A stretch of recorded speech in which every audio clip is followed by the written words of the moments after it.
Hema committee குறிப்பிட்டுள்ள power குரூப்பில் தான் இல்லை என நடிகர் மோகன்லால் விளக்கம் அளித்துள்ளார். மலையாள திரையுலகில் புயலை கிளப்பியுள்ள பாலியல் புகார்கள் தொடர்பாக முதல் முறையாக நடிகர் மோகன்லால் மௌனம் கலைத்துள்ளார். ഇങ്ങനെ ഒരു സംഭവം മലയാള സിനിമയിൽ നടന്നു. മോഹൻലാൽ എവിടെയായിരുന്നു, ഒളിച്ചോടിപ്പോയി എന്നൊക്കെ പറഞ്ഞു. ഞാൻ ഒരിടത്തേക്ക് ഒളിച്ചോടിപ്പോയിട്ടില്ല. ഞാൻ ഇതിൽ കൂടുതൽ എന്താണ് പറയാനുള്ളത്? ഞാൻ പറഞ്ഞതിൽ എൻ്റെ അഭിപ്രായം ദയവ് ഇത് മനസ്സിലാക്കുക. നിങ്ങൾ ചോദിക്കുന്ന ചോദ്യങ്ങൾക്ക് എനിക്ക് മറുപടി പറയാൻ സാധിക്കില്ല. കേരള പോലീസല്ലേ നോക്കണ്ട, ഞാനാണോ? மலையாள நடிகைகளின் அமைப்பான WCCயுடன் தனக்கு எந்த பகையும் இல்லை எனவும் மோகன்லால் குறிப்பிட்டார். ഇതിപ്പോ ഈ WCC അമ്മ എന്നൊക്കെ ഉള്ളൊരു വിഷയം ഇടൂ, മലയാള സിനിമയെ പറ്റി സംസാരിക്കൂ. അതിൽ എന്ത് വേണമെങ്കിലും ചെയ്യാൻ തയ്യാറല്ലേ? നിങ്ങൾ എല്ലാവരും കൂടെ ചേർന്ന് ചെയ്യൂ. പുതിയ ഒരു ഇലക്ഷൻ വരുന്ന സമയത്ത് തീർച്ചയായിട്ടും വരാം. അതിനെന്താ കുഴപ്പം? നമുക്ക് ആരോടും ഒരാളോടും ഒരു എതിരില്ല. தான் எங்கேயும் ஓடி ஒடியவில்லை எனவும் மோகன்லால் தெரிவித்தார். கேரவன்களில் ரகசிய கேமராக்கள் வைத்து நடிகைகள் உடை மாற்றுவதை சிலர் வீடியோ எடுத்ததாகவும், நடிகையிடம் அத்துமீறியவரின் முகத்தில் தாம் சுடுதண்ணீர் ஊற்றியதாகவும் நடிகை ராதிகா சரத்குமார் தெரிவித்தார். கேரள திரைத்துறையில் பெரும் புயலை கிளப்பியுள்ள ஹேமா கமிட்டியின் அறிக்கை குறித்து நியூஸ் 18 தமிழ்நாட்டு தொலைக்காட்சிக்கு பேட்டியளித்த ராதிகா, பெண்கள் துணிவுடன் இருந்தால் மட்டுமே இதுபோன்ற பிரச்சனைகளில் சிக்காமல் தப்பிக்க முடியும் என்றார். என்ன நடக்குதுன்னு கேட்டேன். அப்போ சொன்னாங்க, இந்த மாதிரி பாருங்க, சில பெண்கள் ட்ரெஸ் மாத்துறது இவங்க வச்சிருக்காங்கன்னு. I was very angry and of course caravan இருந்த ஃபுட்டேஜ் அப்படின்னு சொன்னப்ப பயங்கரமாக திட்டி விட்டேன். என்னுடைய ஃப்ரெண்டு நான் இருக்க போகும்போது திருப்பதியில் அவங்க குளிச்சுட்டு இருக்க போகும்போது யாரோ ஒருத்தர் ஜன்னல் ஏறணும்னா நான் தான் சுடு தண்ணி எடுத்து ஊற்றினேன். நடிக்க வரும் பெண்களின் பாதுகாப்பை பட தயாரிப்பு குழுவினர் உறுதி செய்ய வேண்டும் என்றும் ராதிகா கூறியுள்ளார். தமிழ் திரைத்துறையிலும் பாலியல் சுரண்டல்கள் இருப்பதாக நடிகை ராதிகா சரத்குமார் தெரிவித்துள்ளார். நடிகைகள் பாதுகாப்பு விவகாரத்தில் சூப்பர் ஸ்டார்கள் குரல் கொடுக்க வேண்டும் என்று நடிகை ராதிகா சரத்குமார் வலியுறுத்தியுள்ளார். ஹேமா கமிட்டியின் அறிக்கை குறித்து நியூஸ் 18 தமிழ்நாடு தொலைக்காட்சிக்கு அவர் அளித்த பேட்டியில் தமிழ் திரைத்துறையிலும் பாலியல் சுரண்டல்கள் இருப்பதாக தெரிவித்தார். எல்லா இண்டஸ்ட்ரியிலும் இது இருக்குங்க, எல்லா இடத்துலையும் இருக்கு. அது எப்படி இருக்குன்னா அது வேறு விதமாக இருக்கலாம், இப்படி இருக்கலாம், I don't know. But Tamil இண்டஸ்ட்ரியில் எல்லா இண்டஸ்ட்ரியிலும் ஆஃப்கோர்ஸ் இப்போ இருக்கிற ஹீரோயின்ஸ், பெரிய heroines they know how to handle themselves. அவங்க ஹேண்டில் பண்ணிக்க, இல்லைன்னா இக்னோர் பண்ணிட்டு போயிடுவாங்க. பட் அடுத்த கட்டத்தில் இருக்கிற பெண்களுக்கு டெஃபினட்டாக இருக்கும். அவங்கள பார்த்து தான் நான் பரிதாபப்படுறேன். இந்த பெண்களை பற்றி தான் சொல்கிறேன். எவனாவது ஒரு ஆம்பளை பற்றி சொல்கிறாங்க, நான் எனக்கு தெரிஞ்ச எவ்வளோ பேர் ஹீரோஸில் நான் சொல்ல முடியும். ஆனால் I am not there to for that. இது ஒரு தயக்கம்லாம் ஒன்றும் கிடையாது. எல்லாருக்கும் தெரியும், ரிப்போர்ட்டர்ஸுக்கு தெரியும், சீனியர் ரிப்போர்ட்டர்ஸுக்கு தெரியும் யார் பற்றி நான் பேசுகிறேன்னு. ஃபர்ஸ்ட் இந்த ஃப்ரெட்டர்னிட்டிக்குள்ளே எல்லாரும் முன் வரணுங்க, எல்லாரும் வரணும். பெரிய நடிகர்கள், நடிகைகள், ப்ரொடியூசர்ஸ் எல்லாரும் என்ன ப்ரொடெக்ஷன் பண்ண, இந்த பெண்களோட குரலை நாங்கள் கேட்கணும். இவ்விவகாரத்தில் நடிகர் சங்கம் சார்பில் நடவடிக்கை எடுக்க வேண்டும் எனவும் ராதிகா கேட்டுக்கொண்டார். படவாய்ப்பு கேட்டுச் சென்ற இளைஞருக்கு பாலியல் துன்புறுத்தல் அளித்த புகாரில் மலையாள திரைப்பட இயக்குநர் ரஞ்சித் மீது மேலும் ஒரு வழக்கு பதிவு செய்யப்பட்டுள்ளது. வங்காள நடிகை ஸ்ரீலேகா அளித்த பாலியல் புகாரின் பேரில் ஏற்கனவே மலையாள இயக்குநர் ரஞ்சித் மீது வழக்கு பதிவு செய்யப்பட்டது. இந்த நிலையில் கோழிக்கோட்டை சேர்ந்த இளைஞர் ஒருவர் தான் சிறுவனாக இருந்தபோது இயக்குநர் ரஞ்சித்தால் பாலியல் துன்புறுத்தலுக்கு ஆளானதாக புகார் அளித்திருந்தார். அதில் கடந்த 2012ஆம் ஆண்டு மம்முட்டி நடித்த பவுட்டி உடே நமதில் படத்தின் படப்பிடிப்பு தளத்தில் இயக்குநர் ரஞ்சித்தை சந்தித்து வாய்ப்பு கேட்டதாகவும், அதன் பின்னர் பெங்களூருவில் உள்ள பிரபல ஹோட்டலுக்கு தன்னை வரவழைத்து மது குடிக்க வற்புறுத்தியதோடு மட்டுமல்லாமல் தன்னை பாலியல் துன்புறுத்தல் செய்ததாகவும் புகார் தெரிவித்திருந்தார். இது தொடர்பாக கேரள அரசு அமைத்துள்ள சிறப்பு புலனாய்வு குழுவிடம் அந்த இளைஞர் புகார் அளித்தார். இதன் அடிப்படையில் மலையாள இயக்குநர் ரஞ்சித் மீது வழக்கு பதிவு செய்யப்பட்டுள்ளது. கேரளாவில் பாலியல் புகார்களுக்குள்ளான நடிகரும் MLA-வுமான முகேஷ் பதவி விலக தேவையில்லை என மார்க்சிஸ்ட் கம்யூனிஸ்ட் கட்சி முடிவு செய்துள்ளது. மலையாள திரையுலகில் பிரபல நடிகரான முகேஷ் மார்க்சிஸ்ட் கம்யூனிஸ்ட் கட்சியின் கொல்லம் சட்டப்பேரவை தொகுதி உறுப்பினராக உள்ளார். இந்நிலையில் முகேஷ் மீது 2 நடிகைகள் அளித்த பாலியல் புகாரின் பேரில் அவர் மீது 2 வழக்குகள் பதிவு செய்யப்பட்டுள்ளன. இதனால் முகேஷ் பதவி விலக வேண்டும் என பல தரப்பினரும் வலியுறுத்தி வருகின்றனர். காங்கிரஸ் கட்சியிலும் இதுபோன்ற குற்றச்சாட்டு உள்ளதால் முகேஷ் பதவி விலக வேண்டிய அவசியம் இல்லை என மார்க்சிஸ்ட் கம்யூனிஸ்ட் மூத்த தலைவர் பிருந்தா கரத் கூறியுள்ளார். முதலமைச்சர் பினராயி விஜயனை சந்தித்து தன் மீது குற்றம் இல்லை என முகேஷ் விளக்கமளித்திருந்தார். இந்நிலையில் திருவனந்தபுரத்தில் மார்க்சிஸ்ட் கம்யூனிஸ்ட் கட்சியின் மாநில குழு கூட்டம் நடைபெற்றது. இதில் முகேஷ் எம்எல்ஏவாக தொடரலாம் எனவும் அவர் மீதான சட்டப்படியான நடவடிக்கைகள் தொடரும் எனவும் முடிவு செய்யப்பட்டது. சென்னை தீவுத்திடலில் ஃபார்முலா 4 இரவு நேர கார் பந்தயம் தொடங்கியது. சென்னை தீவுத்திடலில் ஃபார்முலா 4 கார் பந்தயத்தை விளையாட்டுத்துறை அமைச்சர் உதயநிதி ஸ்டாலின் கொடியசைத்து தொடங்கி வைத்தார். சர்வதேச ஆட்டோமொபைல் ஃபெடரேஷனான FIA அனுமதி கொடுத்த நிலையில் சென்னை ஃபார்முலா 4 கார் பந்தயம் தொடங்கப்பட்டது.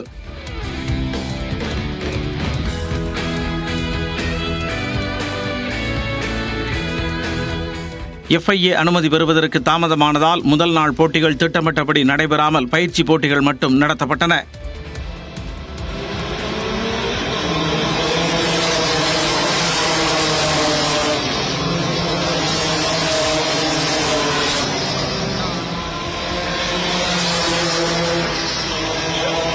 முன்னதாக பார்வையாளர்களை உற்சாகப்படுத்த கார் சாகசம் நிகழ்த்தப்பட்டது. முதலமைச்சர் மு.க. ஸ்டாலின் அமெரிக்காவில் உள்ள பிரபல நிறுவனங்களின் அலுவலகங்களுக்கு சென்று அதிகாரிகளுடன் ஆலோசனை நடத்தினார். அமெரிக்காவில் ஆப்பிள், கூகுள் மற்றும் மைக்ரோசாப்ட் நிறுவனங்களுக்கு நேரில் சென்று தமிழ்நாடு முதலமைச்சர் மு.க. ஸ்டாலின் அந்த நிறுவனங்களின் அதிகாரிகளுடன் ஆலோசனை மேற்கொண்டார். உலக நாடுகளில் உள்ள தொழில் நிறுவனங்களை தமிழ்நாட்டில் முதலீடு செய்ய வைக்கக்கூடிய முயற்சியின் ஒரு பகுதியாக 17 நாள் பயணமாக முதலமைச்சர் மு.க. ஸ்டாலின் அமெரிக்கா சென்றுள்ளார். சான் பிரான்சிஸ்கோவில் நடைபெற்ற முதலீட்டாளர்கள் மாநாட்டில் அவர் பங்கேற்ற நிலையில் 4100 பேருக்கு வேலைவாய்ப்பு கிடைக்கும் வகையில் 900 கோடி ரூபாய் முதலீட்டுக்கான புரிந்துணர்வு ஒப்பந்தங்கள் கையெழுத்தாகின. இதேபோல பல்வேறு நிறுவனங்களுடன் புரிந்துணர்வு ஒப்பந்தங்கள் மேற்கொள்ளப்பட்டு வருகின்றன. இந்நிலையில் சான் பிரான்சிஸ்கோ உள்ள ஆப்பிள், கூகுள் மற்றும் மைக்ரோசாப்ட் நிறுவனங்களின் அலுவலகங்களுக்கு முதலமைச்சர் மு.க. ஸ்டாலின் நேரில் சென்று பார்வையிட்டார். தொடர்பான புகைப்படங்களை தன்னுடைய எக்ஸ் பக்கத்தில் பகிர்ந்திருக்கக்கூடிய மு.க. ஸ்டாலின் தமிழ்நாட்டில் தொழில் தொடங்குவது பற்றி அந்த நிறுவனங்களின் உயர் அதிகாரிகளுடன் பேசியதாக தெரிவித்துள்ளார். ஆசியாவின் வளர்ச்சிக்கான வாய்ப்புகளில் தமிழ்நாடு முன்னணியில் திகழக்கூடிய வகையில் பல்வேறு வாய்ப்புகளையும் மற்றும் வணிக ஒப்பந்தங்களையும் வலுப்படுத்த முடிவுடன் அரசு செயல்பட்டு வருவதாக மு.க. ஸ்டாலின் பதிவிட்டுள்ளார். தமிழ்நாட்டின் பாரம்பரியமிக்க கைவினைப் பொருட்களுக்கு புத்துயிரூட்டும் விதமாக அமெரிக்க முதலீட்டாளர்களுக்கு முதலமைச்சர் மு.க. ஸ்டாலின் தடம் பரிசு பெட்டியை வழங்கினார். தமிழ்நாட்டின் கைவினை கலைஞர்களால் உருவான கைவினைப் பொருட்களை ஸ்டார்ட் அப் தமிழ்நாடு திட்டத்தின் கீழ் நவீன சமுதாயத்தில் அறிமுகம் செய்வதற்கான புதிய முயற்சியே தடம் திட்டம். இந்த திட்டத்தின் கீழ் கைவினை கலைஞர்களை ஊக்குவிக்கும் வகையில் முதலமைச்சர் ஸ்டாலின் தான் சந்திக்கும் விருந்தினர்களுக்கு தடம் பெட்டகத்தை பரிசீலித்து வருகிறார். அந்த வகையில் தற்போது அமெரிக்க முதலீட்டாளர்களுக்கு முதலமைச்சர் மு.க. ஸ்டாலின் தடம் பெட்டியை பரிசீலித்துள்ளார். அதில் நெல்லையில் தயாரிக்கப்படும் சுற்றுச்சூழலுக்கு உகந்த வாழைநார் கூடை, விழுப்புரத்தைச் சேர்ந்த டெரகோட்டா சிற்பங்கள், நீலகிரியில் தயாரிக்கப்பட்ட தோடா எம்ப்ராய்டரி சால், பவானியிலிருந்து பவானி ஜமுக்காலம், புலிக்காடுவிலிருந்து பனை ஓலை ஸ்டாண்ட், கும்பகோணத்திலிருந்து பித்தளை விளக்கு ஆகிய பொருட்கள் இடம்பெற்றுள்ளன. தமிழ்நாட்டில் செயற்கை நுண்ணறிவு ஆய்வகங்கள் அமைப்பதற்காக கூகுள் நிறுவனத்துடன் புதிய புரிந்துணர்வு ஒப்பந்தம் மேற்கொள்ளப்பட்டிருப்பதாக தமிழ்நாடு தொழில்துறை அமைச்சர் TRB ராஜா தெரிவித்துள்ளார். தன்னுடைய எக்ஸ் பக்கத்தில் பதிவேற்றக்கூடிய அவர், நான் முதல்வன் திட்டத்தின் கீழ் ஸ்டார்ட் அப் நிறுவனங்களோடு இணைந்து இளைஞர்களுக்கு பயிற்சி அளிக்கப்படும் என்றும் இதன் மூலமாக 20 லட்சம் இளைஞர்களுக்கு செயற்கை நுண்ணறிவு திறனை வளர்க்கக்கூடிய வகையில் நடவடிக்கை எடுக்கப்படும் என்றும் குறிப்பிட்டுள்ளார். எதிர்கால தேவைகளை பூர்த்தி செய்யக்கூடிய வகையில் நமது இளைஞர்களை மேம்படுத்த நடவடிக்கை எடுக்கப்படும் என்று பதிவேற்றக்கூடிய TRB ராஜா இன்றும் பல்வேறு முக்கிய சந்திப்புகள் நடைபெற உள்ளதாகவும் தெரிவித்துள்ளார். தமிழ்நாட்டுக்கான 2 வந்தே பாரத் ரயில்களை பிரதமர் மோடி காணொலி வாயிலாக தொடங்கி வைத்தார். சென்னை, எழும்பூர், நாகர்கோவில் மற்றும் மதுரை, பெங்களூரு இடையேயான வந்தே பாரத் ரயில்கள் உள்ளிட்ட 3 வந்தே பாரத் ரயில் சேவைகளை பிரதமர் நரேந்திர மோடி காணொலி காட்சி வாயிலாக தொடங்கி வைத்தார். சென்னை, நாகர்கோவில் இடையேயான வந்தே பாரத் ரயில் அதிகாலை 5 மணிக்கு எழும்பூரில் இருந்து புறப்பட்டு பகல் 1:50 மணிக்கு நாகர்கோவில் சென்றடையும். மறுமார்க்கத்தில் மதியம் 2:20 மணிக்கு புறப்பட்டு இரவு 11 மணிக்கு சென்னை, எழும்பூர் வந்தடையும் வகையில் ஏற்பாடு செய்யப்பட்டுள்ளது. இதேபோன்று மதுரை, பெங்களூரு இடையேயான வந்தே பாரத் ரயில் அதிகாலை 5:15 மணிக்கு மதுரையில் இருந்து புறப்பட்டு நண்பகல் 1 மணிக்கு பெங்களூரு கண்டோன்மெண்ட் சென்றடையும். மறுமார்க்கத்தில் மதியம் 1:30 மணிக்கு பெங்களூர் கண்டோன்மெண்ட்டில் இருந்து புறப்பட்டு இரவு 9:45 மணிக்கு மதுரை வந்து சேரும். சென்னை சென்ட்ரலில் நடைபெற்ற வந்தே பாரத் ரயில் சேவை தொடக்க நிகழ்ச்சியில் ஆளுநர் RN ரவி, தமிழ்நாடு போக்குவரத்து துறை அமைச்சர் சிவசங்கர், மத்திய இணையமைச்சர் எல் முருகன், முன்னாள் ஆளுநர் தமிழிசை சவுந்தரராஜன் உள்ளிட்டோர் கலந்து கொண்டனர். அதேபோல விவசாயிகள் இங்கு வந்து போவதற்கு, மாணவர்கள் படிப்புக்காக வந்து போவர்களுக்கு, இப்படி அனைத்து துறையினர்களுக்கும் கூட தொழிலதிபர்களுக்கு இந்த ரயில்கள் மிக பயனுள்ளதாக இருக்கும். வந்தே பாரத் ரயிலில் பயணித்த மாணவ மாணவிகளுக்கு ஆளுநர் RN ரவி பூக்களை கொடுத்து வழி அனுப்பி வைத்தார். தென் மாநிலங்களில் விரைவான வளர்ச்சி 2047 ஆண்டுக்குள் வளர்ந்த பாரதம் என்ற இலக்கை அடைய முக்கியமானது என்று பிரதமர் நரேந்திர மோடி வந்தே பாரத் ரயில் சேவை தொடக்க விழாவில் குறிப்பிட்டார். दक्षिण भारत में अपार प्रतिभा है, अपार संसाधन और अपार अवसर की भूमि है. इसलिए तमिलनाडु और कर्नाटका समेत पूरे दक्षिण का विकास हमारी सरकार की प्राथमिकता है. தமிழ்நாடு மற்றும் கர்நாடகாவுக்கு பட்ஜெட்டில் நிதி ஒதுக்கீடு அதிகரிக்கப்பட்டதால் தான் தென் மாநிலங்களில் ரயில் போக்குவரத்தை பலப்படுத்த முடிந்ததாகவும் பிரதமர் நரேந்திர மோடி கூறியுள்ளார். மதுரை ரயில் நிலையத்தில் வந்தே பாரத் ரயில் சேவையை மத்திய ரயில்வே இணையமைச்சர் சோமண்ணா, மதுரை நாடாளுமன்ற உறுப்பினர் சு வெங்கடேசன் உள்ளிட்டோர் மலர் தூவி தொடங்கி வைத்தனர்.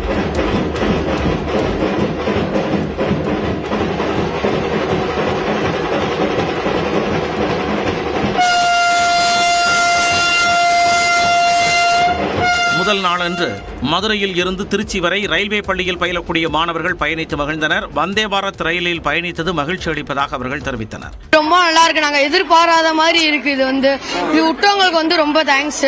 இது அடுத்த ஸ்டேஷன் என்ன வருதோ, இப்போ அடுத்த ஸ்டேஷன் என்ன வருதோ அதுலயே அலௌன்ஸ் பண்ணிடுறாங்க.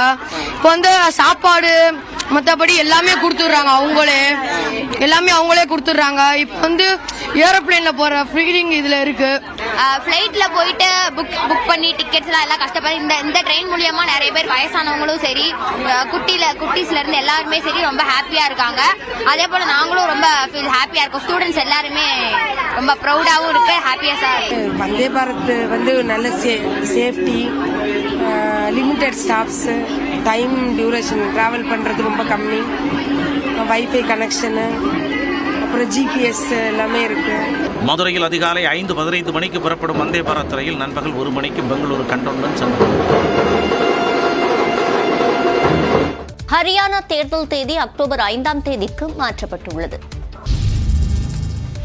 ஹரியானா தேர்தல் தேதி அக்டோபர் 1ஆம் தேதியில் இருந்து 5ஆம் தேதிக்கு மாற்றப்பட்டுள்ளது. 90 சட்டப்பேரவைகளை கொண்ட ஹரியானா மாநிலத்தில் அக்டோபர் 1ஆம் தேதி ஒரே கட்டமாக தேர்தல் நடைபெறும் என தேர்தல் ஆணையம் ஏற்கனவே அறிவித்திருந்தது. ஹரியானாவில் வசிக்கும் பிஷ்னோய் சமூகத்தைச் சேர்ந்தவர்கள் பல நூற்றாண்டுகள் பழமையான திருவிழா அக்டோபர் 2ஆம் தேதி வரும் நிலையில் வாக்குப்பதிவு தேதியை மாற்ற வேண்டும் என்ற கோரிக்கை எழுந்தது. இது தொடர்பாக அகில இந்திய பிஷ்னோய் மகாசபாவின் தேசிய தலைவர் தேர்தல் ஆணையத்தில் மனு அளித்திருந்தார். இதையடுத்து ஹரியானா தேர்தல் தேதியை மாற்றி தேர்தல் ஆணையம் அறிவிப்பு வெளியிட்டுள்ளது. அதன்படி 90 தொகுதிகளுக்கும் அக்டோபர் 5ஆம் தேதி தேர்தல் நடைபெறும் என அறிவிக்கப்பட்டுள்ளது. பதிவான வாக்குகள் அக்டோபர் 8ஆம் தேதி எண்ணப்படுகின்றன. ஹரியானா தேர்தல் மற்றும் வாக்குப்பதிவு தேதி மாற்றப்பட்டுள்ளதால் ஜம்மு காஷ்மீர் மாநிலத்தும் வாக்கு எண்ணிக்கை அக்டோபர் 8ஆம் தேதிக்கு மாற்றப்பட்டுள்ளது.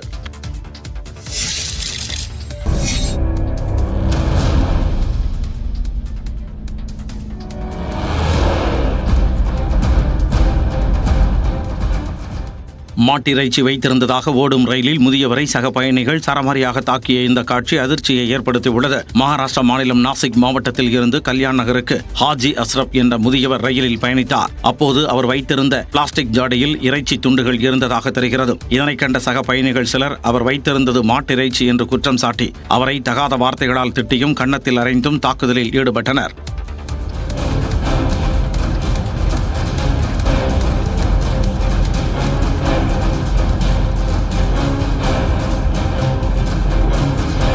இந்த காட்சிகள் சமூக வலைதளங்களில் வெளியாகி அதிர்வலைகளை ஏற்படுத்தியுள்ள சூழலில் விசாரணை நடைபெற்று வருவதாக ரயில்வே போலீசார் தெரிவித்துள்ளனர். விஜயின் தி கோட் படத்தின் 4வது சிங்கிள் பாடல் வெளியாகியுள்ளது. செப்டம்பர் 5ஆம் தேதி வெளியாகும் தி கோட் படத்தின் ட்ரெய்லர் அண்மையில் வெளியாகி ரசிகர்களிடம் வரவேற்பை பெற்றது. இதுவரை இப்படத்திலிருந்து 3 பாடல்களை படக்குழு வெளியிட்ட நிலையில் 4வது சிங்கிளான இப்பாடலை பாடலாசிரியர் விவேக் எழுதியுள்ளார்.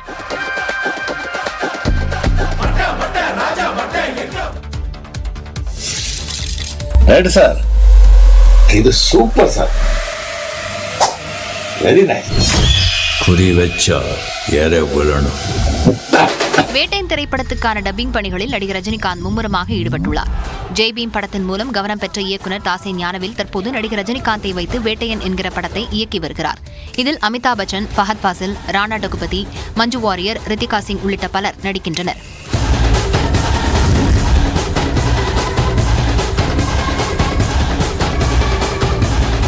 அண்மையில் மும்பையில் நடிகர்கள் ரஜினி, அமிதாப் பச்சனுக்கான காட்சிகள் படமாக்கப்பட்டு படப்பிடிப்பு முடிந்தது. வேட்டையன் படத்தின் டப்பிங் பணிகள் விறுவிறுப்பாக நடைபெற்று வருகின்றன. படத்தில் நடித்துள்ள நடிகர் நடிகைகள் கலந்து கொண்டு தங்களுக்கான வசனங்களை பேசினர். நடிகர் ரஜினிகாந்த் தனது வசனங்களுக்கான டப்பிங் பணிகளை தொடங்கியுள்ளார். இதனை தயாரிப்பு நிறுவனம் தனது எக்ஸ் பக்கத்தில் பகிர்ந்துள்ளது.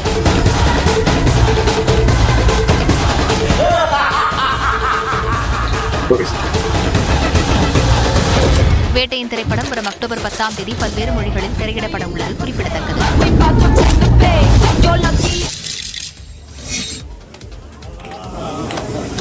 அமெரிக்காவில் முதலமைச்சர் மு க ஸ்டாலின் ஏர் ஹாக்கி விளையாடிய காட்சிகள் சமூக வலைதளங்களில் வைரலாகின.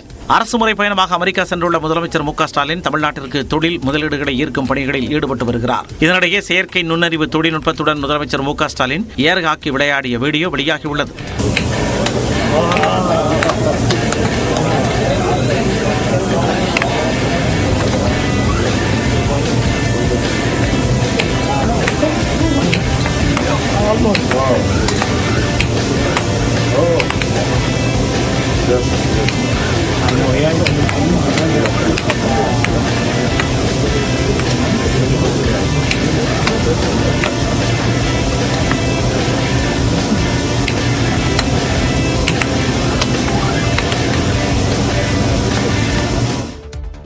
PMC பள்ளிகள் திட்ட நிதியை தமிழ்நாடு அரசு கேட்கவில்லை என்றும் சமக்ரா சிக்ஷா நிதியை தான் தமிழ்நாடு அரசு கேட்பதாக பள்ளிக்கல்வித்துறை அமைச்சர் அன்பில் மகேஷ் தெரிவித்துள்ளார்.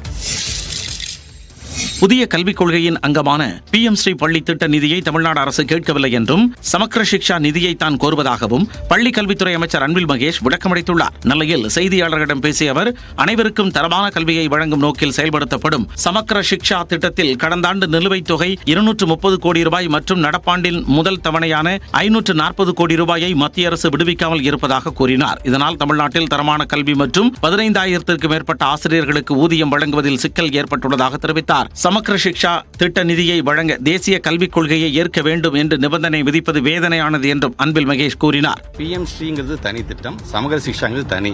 சமகர சிக்ஷாவுக்கு ஒதுங்க வேண்டிய நிதியை PMC கணக்கு சொல்லி நீங்க நிறுத்துவது மிக மிக அது வேதனைக்குரியது. நீங்க கருத்துக்கள் என்று வரும்போது எண்ணிப்பைகள் என்றைக்கும் ஏற்றுக்கொள்ள முடியாது. அதை நாங்கள் வேண்டாம் என்று சொல்லுகின்றோம்.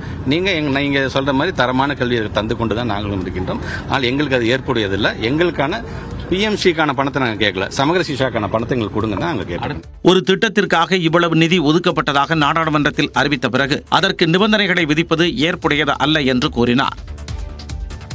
பிரதமரின் ஸ்ரீ திட்டம் மூலம் மும்மொழி கொள்கை மூலம் தமிழ்நாட்டில் ஹிந்தியை திணிக்க முயற்சிக்கவில்லை என மத்திய இணையமைச்சர் எல் முருகன் விளக்கம் அளித்துள்ளார். சென்னையில் செய்தியாளர்களிடம் பேசிய அவர், நகரின் மையப்பகுதியில்தான் கார் பந்தயம் நடத்த வேண்டுமா என கேள்வி எழுப்பினார். அதாவது விளையாட்டை ஊக்குவிக்க வேண்டியது நம்மளுடைய பொறுப்பு, கடமை. ஆனால் அதை ஏன் சென்னையினுடைய மையமான ஒரு பகுதியில் தான் நடத்தணுமா? போக்குவரத்துக்கு இடைஞ்சலாக நடத்துவது தான் மக்கள் எதிர்ப்பு தெரிவிக்கிறார்கள் ஒழிய இந்த நிகழ்ச்சியை அழகா இன்னும் பெரிய அளவில் பிரம்மாண்டமாக ஏற்கனவே இருக்கிற அந்த அரங்கில் அங்கே அருமையாக பண்ணிட்டு போயிருந்திருக்கலாம். நிதியை பொறுத்தளவுக்கு நேற்று ரொம்ப தெளிவாக கல்வித்துறை அமைச்சர் ஒரு கடிதம் கொடுத்திருக்கிறார். அந்த கடிதத்தில் தமிழ்நாடு அரசாங்கம் PMCயில் ஒத்துக்கொண்டபடி அவர்கள் கையெழுத்து போட வேண்டும் அப்படின்னு கேட்டிருக்கிறார். தமிழ்நாடு அரசாங்கம் அதில் கையெழுத்து போடும் என்று நான் நம்புகிறேன். திருச்சி கொள்ளிடம் ஆற்றின் குறுக்கே கட்டப்பட்ட தடுப்புச் சுவர் அடித்து செல்லப்பட்டது குறித்து விசாரணை நடத்த அதிமுக பொதுச் செயலாளர் எடப்பாடி பழனிசாமி வலியுறுத்தியுள்ளார். இது தொடர்பாக அவர் வெளியிட்டுள்ள அறிக்கையில், திமுக அரசு ஆட்சி பொறுப்பேற்றவுடன் கொள்ளிடம் ஆற்றின் குறுக்கே 6,55,00,000 ரூபாய் மதிப்பில் அமைக்கப்பட்ட தடுப்புச் சுவர் கட்டி முடிக்கப்பட்டு ஒரு சில மாதங்களுக்குள் ஆற்று நீரில் அடித்து செல்லப்பட்டதாக சுட்டிக்காட்டியுள்ளார். மக்கள் வரி பணத்தில் தரமில்லாத தடுப்புச் சுவர் கட்டப்பட்டதால் மிகப்பெரிய ஊழல் நடந்திருக்கலாம் என மக்கள் மத்தியில் பேசுபொருளாகி உள்ளதாகவும், இதுகுறித்து விசாரணை நடத்தி சம்பந்தப்பட்டவர்கள் மீது சட்டப்படி நடவடிக்கை எடுக்க வேண்டும் எனவும் வலியுறுத்தியுள்ளார். அதிமுக ஆட்சியின் போது கம்பரசம்பேட்டை அருகில் தரமான முறையில் தடுப்பணை கட்டியது போல கொள்ளிடம் ஆற்றின் குறுக்கே தரமான தடுப்பணை கட்டித்தர திமுக அரசை வலியுறுத்தி வரும் 7ஆம் தேதி திருச்சியில் ஆர்ப்பாட்டம் நடைபெறும் எனவும் எடப்பாடி பழனிசாமி தெரிவித்துள்ளார். ஆகஸ்ட் மாதத்துக்கான துவரம்பருப்பு பாமாயிலை செப்டம்பர் 5ஆம் தேதி வரை குடும்ப அட்டைதாரர்கள் பெற்றுக் கொள்ளலாம் என்று உணவுப் பொருள் வழங்கல் மற்றும் நுகர்வோர் பாதுகாப்புத்துறை அறிவித்துள்ளது. தமிழ்நாட்டில் மொத்தமுள்ள 2,24,00,000 குடும்ப அட்டைதாரர்களுக்கு மாநிலம் முழுவதும் 34,848 ரேஷன் கடைகள் மூலம் அத்தியாவசிய பொருட்கள் வழங்கப்பட்டு வருகின்றன. ஆகஸ்ட் மாதத்தில் மாநிலத்தில் பல்வேறு ரேஷன் கடைகளில் துவரம்பருப்பு பாமாயிலுக்கு தட்டுப்பாடு ஏற்பட்டதாக புகாரில் எழுந்த நிலையில் ஆகஸ்ட் மாதத்திற்கான துவரம்பருப்பு மற்றும் பாமாயில் ஒதுக்கீட்டினை பெறாத குடும்ப அட்டைதாரர்கள் முழுமையாக பெற்று பயன்பெறும் வகையில் செப்டம்பர் 5ஆம் தேதி வரை பெற்றுக் கொள்ளலாம் என்று உணவுப் பொருள் வழங்கல் மற்றும் நுகர்வோர் பாதுகாப்புத்துறை அறிவித்துள்ளது. அண்ணாமலையின் வெளிநாட்டு பயணத்தால் தமிழ்நாட்டில் அமைதி நிலை நிலவுவதாக அதிமுக முன்னாள் அமைச்சர் RB உதயகுமார் தெரிவித்துள்ளார். தமிழ்நாடு பாஜக தலைவர் அண்ணாமலை லண்டன் ஆக்ஸ்போர்ட் பல்கலைக்கழகத்தில் சர்வதேச அரசியல் பயில்வதற்காக சென்றுள்ளார். நவம்பர் இறுதியில் அவர் சென்னை திரும்ப உள்ளார். அதுவரை கட்சிப் பணிகளை ஒருங்கிணைக்க 6 பேர் கொண்ட குழு அமைக்கப்பட்டுள்ளது. இந்நிலையில் மதுரையில் செய்தியாளர்களிடம் பேசிய முன்னாள் அமைச்சர் RB உதயகுமார் அண்ணாமலையின் வெளிநாடு பயணத்தால் தமிழ்நாட்டில் அமைதி நிலவுவதாக குறிப்பிட்டார். எப்படி அனுப்புறதுன்னு தெரியாம தலைமையே தவிச்சுக்கிட்டு இருந்திருப்பாங்க போல தெரியுது. இப்ப தமிழ்நாடு கொஞ்சம் அமைதியா இருக்கிற மாதிரி தெரியுது. இப்போ பொறுப்பேற்றிருக்கிறவர் ஒரு அனுபவம் வாய்ந்த, ஒரு நீண்ட நெடிய ஒரு அரசியல் அனுபவம் வாய்ந்த, ஒரு அரசியல் பண்பாடு நாகரிகத்தை எல்லாம் முழுமையாக உள்வாங்கிய ஒரு தலைவரை இன்றைக்கு ஒருங்கிணைப்பாளராக, தலைவராக அந்த குழுவை, அதில் துணைத் தலைவர், பொருளாளர், நம்ம மதுரையில் இருக்கக்கூடிய பேராசிரியர் கூட அதில் இடம்பெற்றிருப்பது, இது உண்மையிலேயே பாரதிய ஜனதா கட்சி தொண்டர்களுக்கு முதலிலே சுதந்திரம் கிடைத்திருக்கும் என்று எல்லோரும் பேசுகிறாங்க. எங்களுக்கு தெரியல, அதை பற்றி எல்லோரும் பேசுகிறாங்க. தற்போது அனுபவம் வாய்ந்த ஒருவர் பாஜகவின் மாநில பொறுப்பாளராக இருப்பதாகவும் RB உதயகுமார் தெரிவித்தார். செங்கல்பட்டு மாவட்டம் புத்தேரியில் கல்லூரி மாணவர்கள் தங்கியுள்ள வீடுகளில் காவல்துறை நடத்திய கஞ்சா வேட்டையில் போதைப்பொருள் பயன்படுத்திய 19 மாணவர்கள் பிடிபட்டனர். புத்தேரி பகுதியில் கஞ்சா புழக்கம் அதிகரித்துள்ளதாக எழுந்த புகாரின் அடிப்படையில் தாம்பரம் காவல் ஆணையர் உத்தரவின் பேரில் உதவி ஆணையர் தலைமையில் சுமார் 1000 காவலர்கள் அதிரடி சோதனையில் ஈடுபட்டதால் பரபரப்பு ஏற்பட்டது.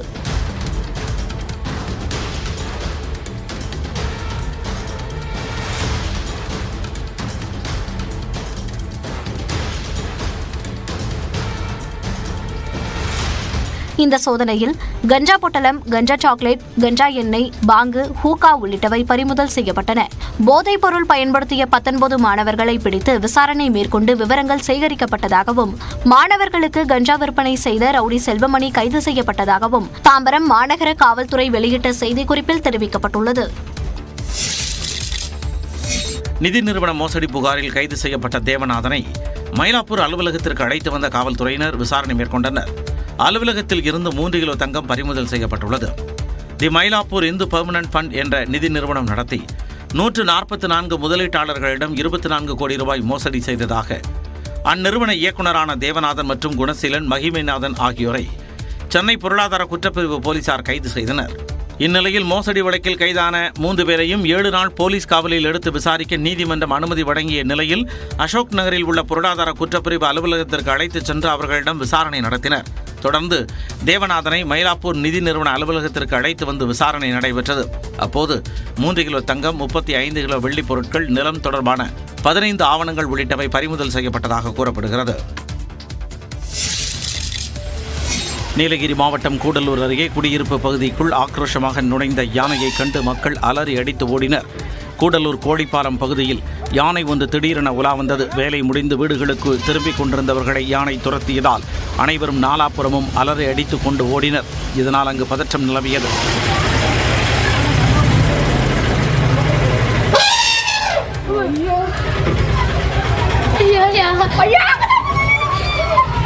சாலையில் நின்ற வாகனங்களையும் யானை சேதப்படுத்தியது. குடியிருப்புக்கு அருகில் யானை நடமாடியது குறித்து உடனடியாக வனத்துறைக்கு தகவல் அளிக்கப்பட்டது. அடர்ந்த வனப்பகுதிக்குள் யானையை விரட்டும் முயற்சியில் வனத்துறையினர் ஈடுபட்டனர். பெண்களுக்கான பாதுகாப்பு சட்டங்களை தீவிரமாக செயல்படுத்த வேண்டும் என பிரதமர் வலியுறுத்தியுள்ளார். பெண்களின் பாதுகாப்புக்காக உருவாக்கப்பட்ட கடுமையான சட்டங்களை மேலும் தீவிரமாக செயல்படுத்த வேண்டும் என பிரதமர் நரேந்திர மோடி அறிவுறுத்தியுள்ளார். டெல்லியில் மாவட்ட நீதித்துறை தொடர்பான தேசிய மாநாடு 2 நாட்களுக்கு நடைபெறுகிறது. இதில் உச்சநீதிமன்ற தலைமை நீதிபதி சந்திரசூட், வழக்கறிஞர் சங்க தலைவர் கபில் சிபல் உள்ளிட்டோர் பங்கேற்றனர். இந்த மாநாட்டை தொடங்கி வைத்து பேசிய பிரதமர் மோடி, நீதித்துறை மீதான நம்பிக்கையை உச்சநீதிமன்றம் எப்போதும் நிலைநிறுத்தியதை தன்னால் உறுதியாக கூற முடியும் என தெரிவித்தார். நமது நாட்டில் பெண்களின் பாதுகாப்புக்கு என பல சட்டங்கள் உள்ளதாக கூறிய அவர், பெண்களின் பாதுகாப்பு தொடர்பான பிரச்சினைகளில் விரைவாக தீர்ப்புகள் வழங்கப்பட்டால் அது நீதி வழங்கும் செயல்முறையை பாதுகாக்கும் என்றும் தெரிவித்தார். பெண்களுக்கு எதிரான குற்றங்களை கண்காணிக்க மாவட்ட கண்காணிப்பு குழுக்கள் அமைக்கப்பட்டு அந்த குழுக்கள் முக்கிய பங்காற்றுவதாகவும், இந்த குழுக்களை மேலும் வலுப்படுத்துவதை உறுதி செய்ய வேண்டும் எனவும் பிரதமர் மோடி அறிவுறுத்தினார். செப்டம்பர் மாதத்தில் அமெரிக்காவுக்கு 3 நாட்கள் பயணம் மேற்கொள்ள ராகுல் காந்தி திட்டமிட்டுள்ளார். ஜம்மு காஷ்மீர் சட்டப்பேரவைத் தேர்தலுக்கான பரப்புரையை செப்டம்பர் 4ஆம் தேதி தொடங்கக்கூடிய ராகுல் காந்தி அதைத் தொடர்ந்து செப்டம்பர் 8 முதல் 10ஆம் தேதி வரை அமெரிக்க பயணத்தை திட்டமிட்டுள்ளார். அதன்படி செப்டம்பர் 8ஆம் தேதி டெக்சாஸின் டெல்லாஸிலும், செப்டம்பர் 9 மற்றும் 10 ஆகிய தேதிகளில் வாஷிங்டன் டிசியிலும் ராகுல் காந்தி இருப்பார் என்று காங்கிரஸ் கட்சியின் அயலக அணித் தலைவர் சாம் பிரிட்டோ தெரிவித்துள்ளார். தன்னுடைய பயணத்தின் போது டெக்சாஸ் பல்கலைக்கழகத்தில் மாணவர்கள், கல்வியாளர்கள் மத்தியில் ராகுல் காந்தி உரையாற்றுகிறார். மேலும் இந்திய புலம்பெயர்ந்தோர் மற்றும் உள்ளூரை சேர்ந்த கல்வியாளர்கள், பத்திரிகையாளர்கள், தொழில்நுட்ப வல்லுநர்கள், வணிகர்கள் மற்றும் பொதுமக்களை சந்தித்து உரையாட உள்ளார். மக்களவை எதிர்க்கட்சித் தலைவராக பதவியேற்ற பிறகு ராகுல் காந்தி மேற்கொள்ளக்கூடிய முதல் வெளிநாட்டு பயணம் இதுவாகும். மேலும் அமெரிக்காவில் வரவிருக்கக்கூடிய அதிபர் தேர்தலுக்கு இடையேயான பயணம் என்பதாலும் முக்கியத்துவம் பெறுகிறது.